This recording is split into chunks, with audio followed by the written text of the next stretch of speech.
आप सबको नमस्कार।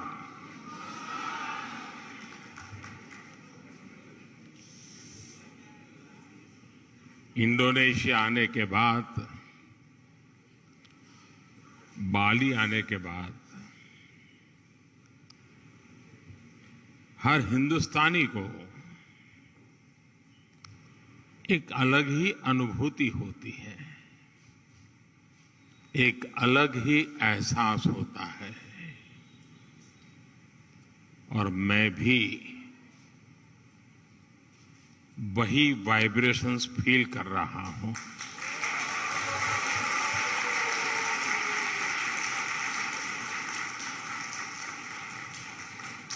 जिस जगह के साथ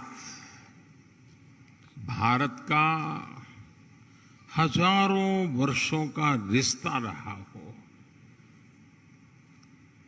और जिसके बारे में सुनते रहते हो कि हजारों साल में अनेक पीढ़ियां आई चली गई, लेकिन उस परंपरा को कभी ओझल नहीं होने दिया। हजारों साल से उस परंपरा को जीना, पीढ़ी दर पीढ़ी उस परंपरा को जानना और हर पल उस परंपरा से जुड़े रहना, वहां के लोग, उस धरती एक अलग ही आनंद देती है, अलग ही आनंद की अनुभूति कराती है। आप कल्पना कर सकते हैं, आज जिस समय मैं आपसे बात कर रहा हूं, हम यहां बाली में बैठे हैं, बाली की परंपराओं के गीत गा रहे हैं। उसी समय जब मैं आपसे बात कर रहा हूं, इसी पल बाली से 1,500 किलोमीटर दूर भारत के कटक शहर में महानदी के किनारे बाली यात्रा का महोत्सव चल रहा है, जिसे बाली यात्रा कहते हैं।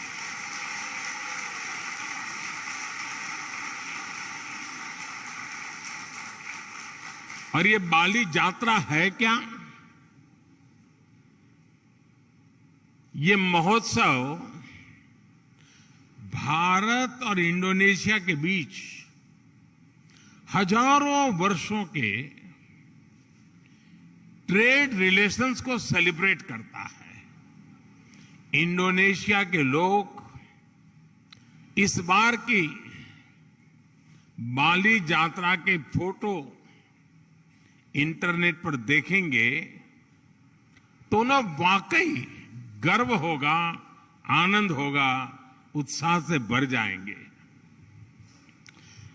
और कई वर्षों बाद, बीच में कोरोना के कारण जो दिक्कतें आई, उसके कारण कुछ रुकावटें आई थी, और अब कई वर्षों बाद बाली यात्रा, ये महोत्सव उड़ीसा में बहुत ही बड़े स्केल पर भव्यता के साथ, दिव्यता के साथ, लाखों लोगों की भागीदारी के साथ, मास पार्टिसिपेशन के साथ अभी मनाया जा रहा है। मुझे बताया गया कि वहां के लोग ये बाली यात्रा के स्मरण में एक स्पर्धा चला रहे हैं। कहते हैं कि कागज की नाव बना करके बहाए जाएंगे, और वो वर्ल्ड रिकॉर्ड करने के मूड में है। इसका मतलब ये हुआ कि उड़ीसा में आज जो लोग इकट्ठा हुए हैं, उनका शरीर वहां है, लेकिन मन बाली में है, आप लोगों के बीच में है। साथियों, हम लोग अक्सर बातचीत में कहते हैं इट्स अ स्मॉल वर्ल्ड, ऐसा ही शब्द है, it's a small world. Bharat और इंडोनेशिया के संबंधों को देखें तो ये शब्द नहीं है, ये हमें सच्चाई नजर आती है, सटीक बैठता है। समंदर की विशाल लहरों ने भारत और इंडोनेशिया के संबंधों को लहरों की तरह ही उमंग से भरा है, जीवंत रखा है। कभी थकान महसूस नहीं हुई, वो लहरें जैसे चलती रहती हैं, हमारा नाता भी वैसा ही जीवंत रहता है।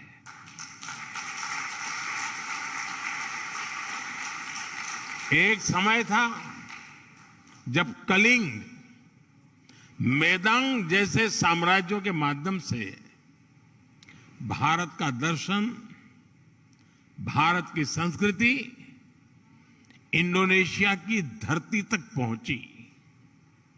आज एक ये समय है जब भारत और इंडोनेशिया 21वीं सदी में विकास के लिए एक दूसरे के साथ कंधे से कंधा मिलाकर काम कर रहे हैं। इंडोनेशिया की जमीन ने भारत से आए हुए लोगों को प्यार से एक्सेप्ट किया, उन्हें अपने समाज में सम्मिलित किया। इसी वजह से आज आप सभी इंडोनेशिया के विकास और समृद्धि में अपना योगदान दे रहे हैं। हमारे बहुत सिंधी परिवार यहां रहते हैं और भारत से आए हुए हमारे सिंधी परिवार के भाई बहनों ने यहां के टेक्सटाइल सेक्टर में, स्पोर्ट्स गुड सेक्टर में, इतना ही नहीं, फिल्म और टीवी इंडस्ट्री में भी काफी कुछ कंट्रीब्यूट किया है। गुजरात से जुड़े हुए काफी लोग यहां हैं। जेम्स, डायमंड्स, माइंस, इवन खेती, किसानी, उसमें भी वो लोग नजर आते हैं। भारत से आए हुए engineers, chartered accountants, professionals Indonesia के विकास के सहयात्री बने हुए हैं। कितने ही तमिल भाषी कलाकार यहां की संस्कृति, यहां के आर्ट्स को और समृद्ध करने में अपना योगदान दे रहे हैं। मुझे याद है जब 3-4 साल पहले इंडोनेशिया के बप्पा नयोमान न्यू आर्टा जी को भारत ने पद्मश्री से सम्मानित किया था। उस समय भारत का राष्ट्रपति भवन तालियों की गड़गड़ाहट से गूंजता ही रहता था। उनकी बनाई कलाकृति गरुड़ विष्णु केनकाना का कोई शायद हिंदुस्तानी ऐसा नहीं होगा जो उसकी प्रशंसा न करता हो। ऐसे ही इंडोनेशिया के वायन दिव्या और आगोस इंदिरा उदयन जी, उनको जब पद्म सम्मान मिला था तो मुझे उनके बारे में काफी कुछ जानने का, निर्णय करने से पहले मुझे काफी कुछ उनके विषय में जानने का मौका मिला। आगोस इंदिरा उदयन जी, आप भली भांति परिचित हैं उनसे और आज यहां मौजूद भी हैं। वो बाली में महात्मा गांधी के विचारों को आगे बढ़ाने के लिए जी जान से जुटे हुए हैं।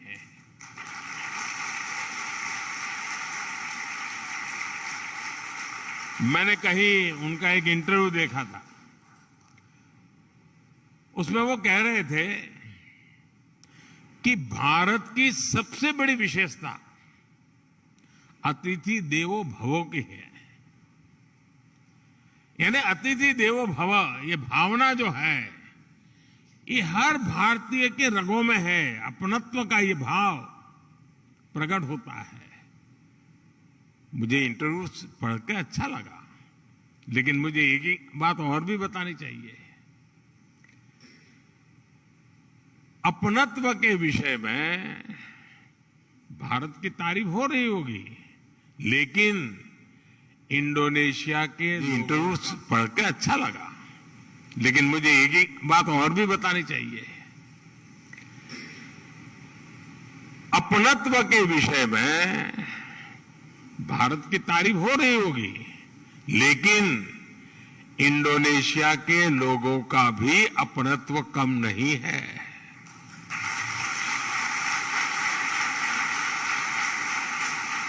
जब मैं पिछली बार जकार्ता में आया था, इंडोनेशिया के लोगों ने जो स्नेह दिया, जो प्यार दिया, मैंने उसे करीब से देखा था, महसूस किया था। इतना मान, सम्मान, प्यार, स्नेह, अपनापन, क्या कुछ नहीं था। और मुझे याद है, राष्ट्रपति जोको विडोडो जी के साथ पतंग उड़ाने में मुझे जो मजा आया था, हम दोनों पतंग उड़ाने चले गए थे, वो अद्भुत था। और मेरी तो गुजरात में संक्रांति पर पतंग उड़ाने की बड़ी ट्रेनिंग रही है। और मुझे पता है, यहां इंडोनेशिया में भी संक्रांति पर खूब पतंग उड़ाई जाती है। यहां पास में, और ऐसा नहीं है कि भारत और इंडोनेशिया का साथ सिर्फ सुख का है, आनंद का है, अच्छा है तब नाता है, ऐसा नहीं है। हम सुख दुख के साथी हैं। अगर सुख में साथी हैं तो हम दुख में भी उतने ही साथी हैं। हम सुख दुख में एक दूसरे के सुख दुख को बांटने वाले लोग हैं। जब 2018 में इंडोनेशिया में इतना बड़ा भूकंप आया तो भारत ने तुरंत ऑपरेशन समुद्र मैत्री शुरू किया था। इसलिए ही उस साल में जकार्ता आया था और तब मैंने एक बात कही थी। मैंने कहा था कि भारत और इंडोनेशिया में 90 नॉटिकल मील का फासला भले हो, लेकिन हकीकत तो ये है, हम 90 नॉटिकल मील दूर नहीं है, हम 90 नॉटिकल मील पास है।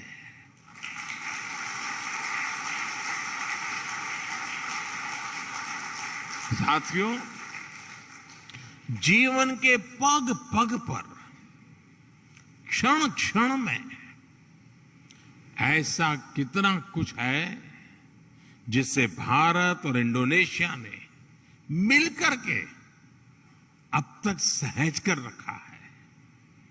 बाली की ये भूमि महर्षि मार्कंडेय और महर्षि अगस्त्य के तप से पवित्र है। भारत में अगर हिमालय है तो बाली में आगुंग पर्वत है। भारत में अगर गंगा है तो बाली में तीर्था गंगा है। हम भी भारत में हर शुभ कार्य का श्री गणेश करते हैं। यहां भी श्री गणेश घर घर विराजमान है। सार्वजनिक स्थानों पर शुभता फैला रहे हैं। पूर्णिमा का व्रत, एकादशी की महिमा, त्रिकाल संध्या के जरिए सूर्य उपासना की परंपरा, मां सरस्वती के रूप में ज्ञान की आराधना, अनगिनत चीजें हम कह सकते हैं। ऐसी बहुत सी बातें हैं जो हमें जोड़े रखती हैं, जोड़ती रहती हैं। बाली का जन जन महाभारत की गाथाओं के साथ बड़ा होता है। और मैं तो द्वारकाधीश भगवान कृष्ण की धरती गुजरात से यहां पला बड़ा हूं। मेरा तो जीवन में ही बीता हुआ है। बाली के लोगों की जैसी आस्था महाभारत के लिए है, भारत में लोगों की वैसी आत्मीयता बाली के लोगों के लिए भी है। आप यहां पर भगवान विष्णु और भगवान राम की आराधना करते हैं, और हम जब भारत में भगवान राम की जन्मभूमि पर भव्य राम मंदिर की नींव रखी जाती है, तो इंडोनेशिया की रामायण परंपरा को भी गर्व से याद करते हैं।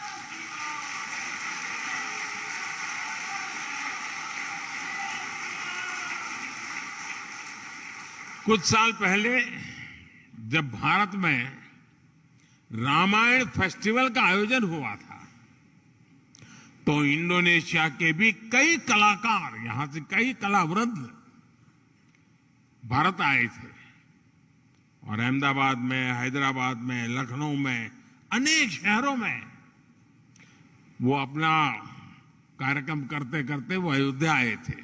उनका आखिरी समापन कार्यक्रम अयोध्या में हुआ था और बहुत वाहवाही हुई थी। हिंदुस्तान में जहां गए अखबार भरे पड़े रहते थे। भाई और बहनों, बाली में ऐसा शायद ही कोई व्यक्ति होगा जिसकी अभिलाषा नहीं होगी कि अपने जीवन में एक बार अयोध्या या द्वारिका के दर्शन न करे, ऐसा शायद कोई भी इंसान नहीं होगा। भारत में भी लोग प्रम्बानन मंदिर और गरुड़ विष्णु केनकाना की भव्य प्रतिमा के दर्शन करने के लिए बहुत ही इच्छुक रहते हैं।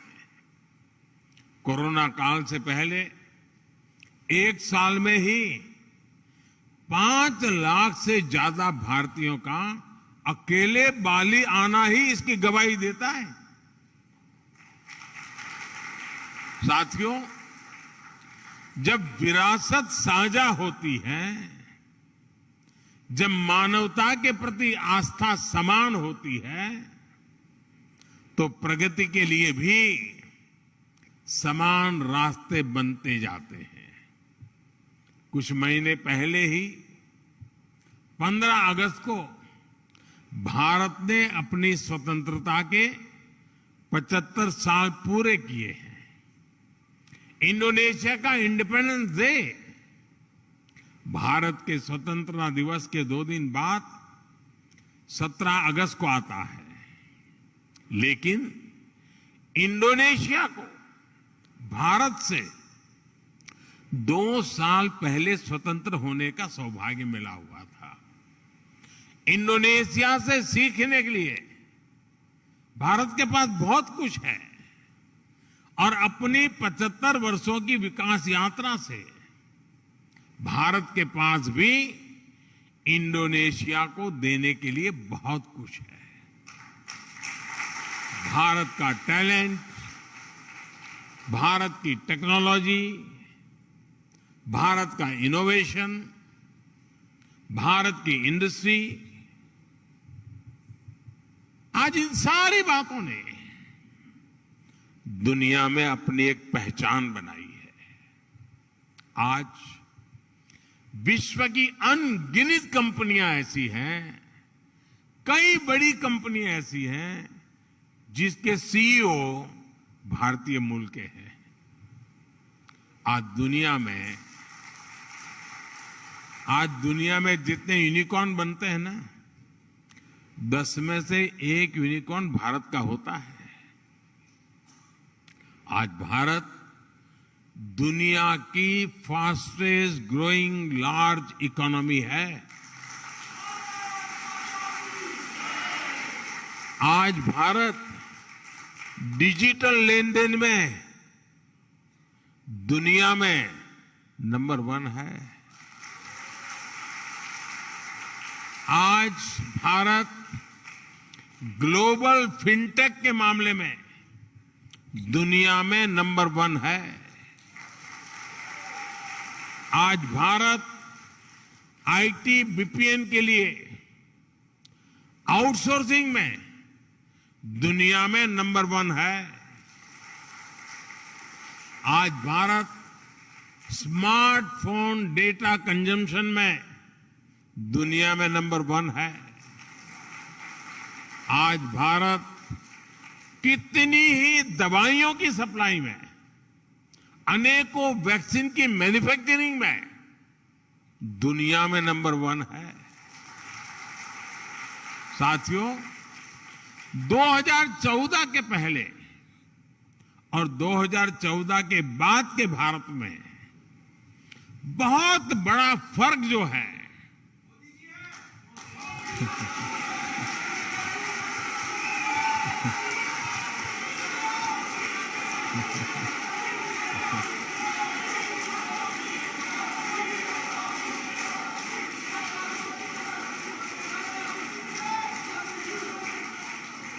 वो जो बहुत बड़ा फर्क है वो मोदी नहीं है, वो बहुत बड़ा फर्क है स्पीड और स्केल में। आज भारत अभूतपूर्व स्पीड पर काम कर रहा है और अप्रत्याशित स्केल पर काम कर रहा है।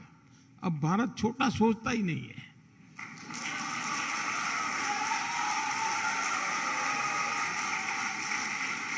स्टैच्यू बनाएगा तो दुनिया में सबसे बड़ा, स्टेडियम बनाएगा तो दुनिया में सबसे बड़ा। 2014 के बाद से भारत ने 320 मिलियन से अधिक बैंक अकाउंट खोले हैं, बैंक में खाते खोले हैं।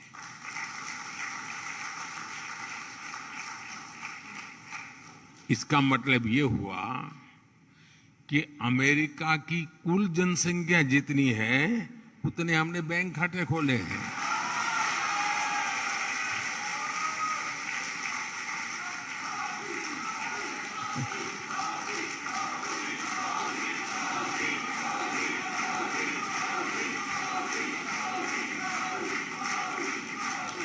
दो 2014 के बाद से भारत ने करीब 3 करोड़ गरीब नागरिकों के लिए मुफ्त घर बनाए हैं। घर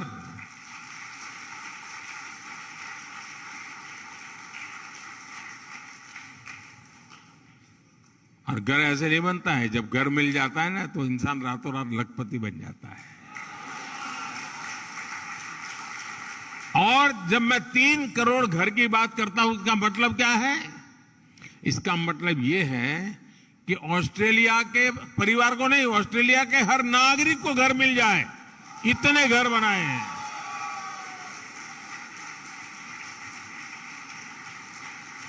पिछले 7-8 साल में भारत ने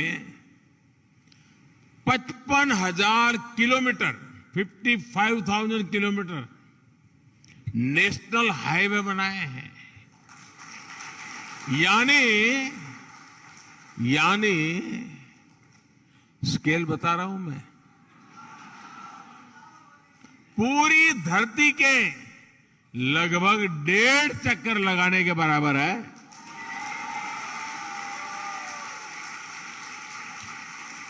आज भारत आयुष्मान भारत योजना के तहत जितने लोगों को 5 लाख रुपए तक के मुफ्त इलाज की सुविधा दे रहा है, 5 लाख रुपए तक अगर उसका मेडिकल बिल 1 साल का बनता है तो जिम्मा सरकार उठाती है। इसका बेनिफिट कितना लोगों को मिलता है?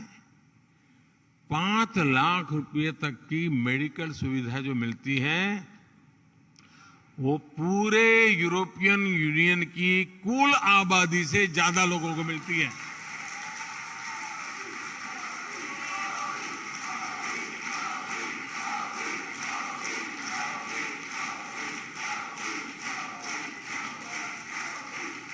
कोरोना काल में भारत ने जितनी वैक्सीन डोज अपने नागरिकों को लगाई और मुफ्त में लगाई, वो जो वैक्सीन डोज है ना, उसकी अगर मैं संख्या का हिसाब लगाऊं तो अमेरिका और यूरोपियन यूनियन, उन दोनों की कुल आबादी जो है उससे 2.5 गुना ज्यादा डोज हमने हिंदुस्तान में लगाए।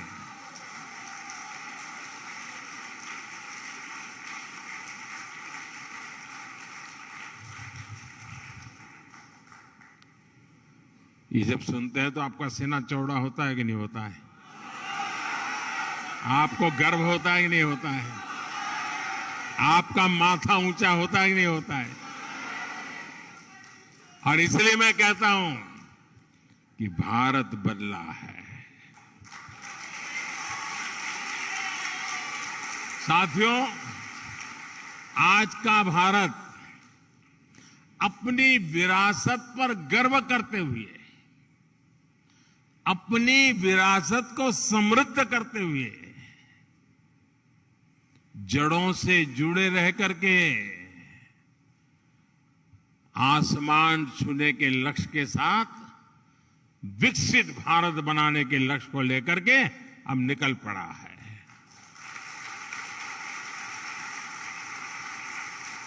लेकिन भारत का ये लक्ष्य सिर्फ अपने लिए नहीं है। हम स्वार्थी लोग नहीं, हमारे संस्कार नहीं है।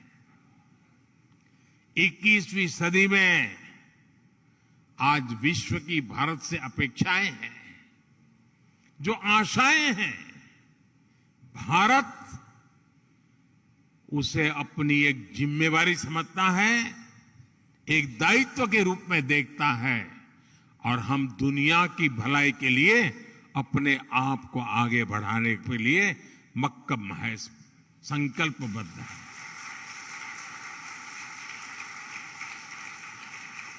आज अपने विकास के लिए भारत जब अमृत काल का रोडमैप तैयार करता है तो उसमें दुनिया की आर्थिक राजनीतिक आकांक्षाओं का भी समावेश है।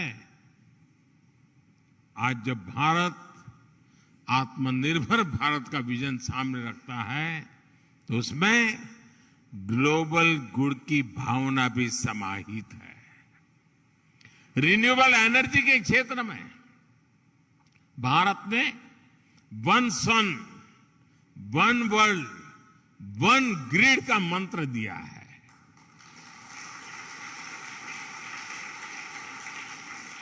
वैश्विक स्वास्थ्य को मजबूत करने के लिए भारत ने वन अर्थ, वन हेल्थ इसका अभियान चलाया है।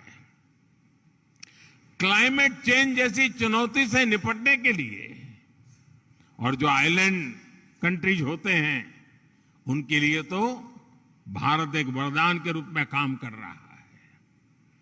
क्लाइमेट चेंज की जो मुसीबतें हैं उसको निपटने के लिए भारत ने विश्व को मिशन लाइफ का समाधान दिया है। मिशन लाइफ यानी लाइफस्टाइल फॉर एनवायरमेंट।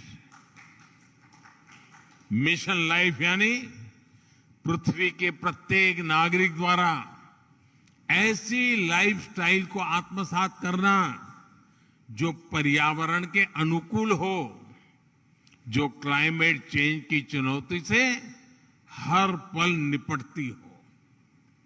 आज जब पूरा विश्व एनवायरमेंट फ्रेंडली और होलिस्टिक हेल्थ केयर की तरफ आकर्षित हो रहा है तो भारत का योग, हमारा आयुर्वेद, ये पूरी मानवता के लिए तोहफा है। और साथियों, जब आयुर्वेद की बात आई है तो मुझे भारत इंडोनेशिया के एक और जुड़ाव का ध्यान आ रहा है। मुझे याद है जब मैं गुजरात का मुख्यमंत्री था तो गुजरात आयुर्वेदिक यूनिवर्सिटी और यहाँ की यूनिवर्सिटीज, हिंदू इंडोनेशिया, इसके बीच समझौता हुआ था। मुझे खुशी है कि इसके कुछ ही वर्ष बाद यहाँ की इस यूनिवर्सिटी में आयुर्वेद हॉस्पिटल की भी स्थापना हुई। साथियों, वसुधैव कुटुंबकम यानी पूरे विश्व को एक परिवार मानने की भारत की यही भावना, यही संस्कार विश्व कल्याण का मार्ग प्रशस्त करते हैं। कोरोना काल में हमने देखा है, भारत ने दवाइयों से लेकर वैक्सीन तक जरूरी संसाधनों के लिए आत्मनिर्भरता हासिल की और उसका लाभ पूरी दुनिया को मिला। भारत की सामर्थ्य ने कितने ही देशों के लिए एक सुरक्षा कवच का काम किया। इंडोनेशिया जैसे हमारे पड़ोसी और मित्र देशों के लिए हम विशेष रूप से कंधे से कंधा मिलाकर खड़े हुए। इसी तरह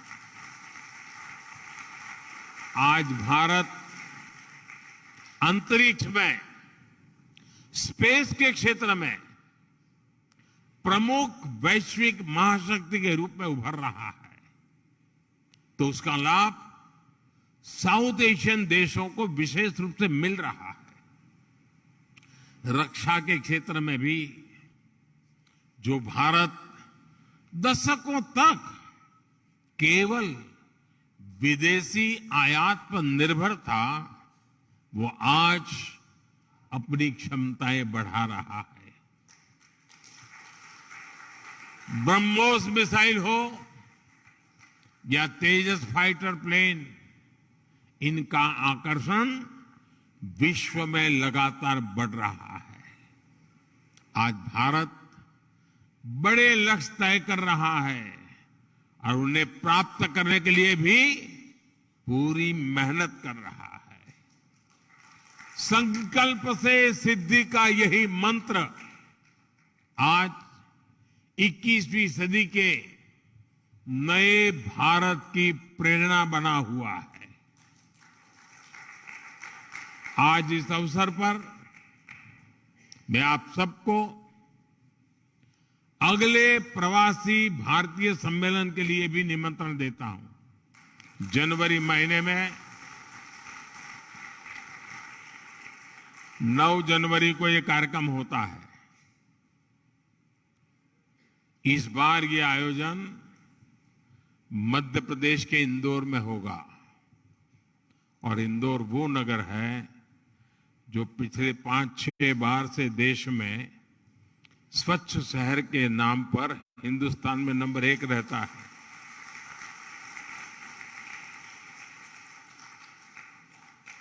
और इसलिए आप इंदौर के प्रवासी भारतीय कार्यक्रम में जरूर जुड़िए। अपने निजी काम से लिए आ रहे हैं तो भी तारीख उसके साथ एडजस्ट कीजिए।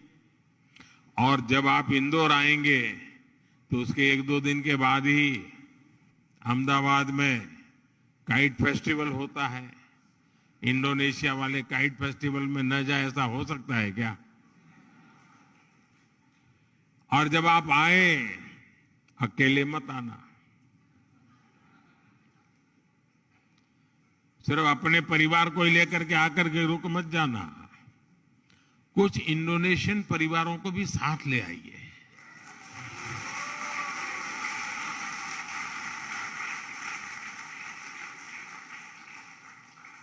मुझे विश्वास है भारत और इंडोनेशिया के संबंधों को मजबूत करने में आपका सहयोग और सक्रिय योगदान निरंतर बना रहेगा। आप सब पूरी मेहनत से आपकी इस कर्मभूमि के कल्याण के लिए, आपकी इस कर्मभूमि में जितना ज्यादा योगदान दे सके देते ही रहेंगे। ये भारत के संस्कार है और देने भी चाहिए, ये हमारा दायित्व बनता है। और मैं देख रहा हूं हमारे बोहरा समाज के बहुत साथी यहां आए हैं और ये मेरा सौभाग्य रहा है कि सैयदना साहब के साथ मेरा बड़ा निकट संबंध रहा है। मुझे बहुत प्रसन्नता होती है, दुनिया में कहीं पर भी जाओ, कोई मिले या न मिले, मेरे बोहरा परिवार के लोग तो आएंगे ही।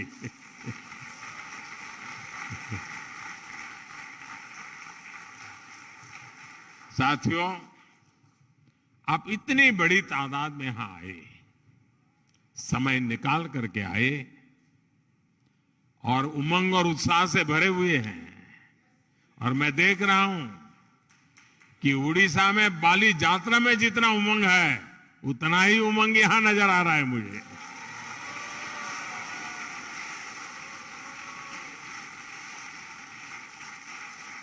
आपके इस प्यार के लिए, आपके इस स्नेह के लिए, भारत के प्रति आपकी ये श्रद्धा के लिए हृदय से आपका बहुत बहुत धन्यवाद करता हूं।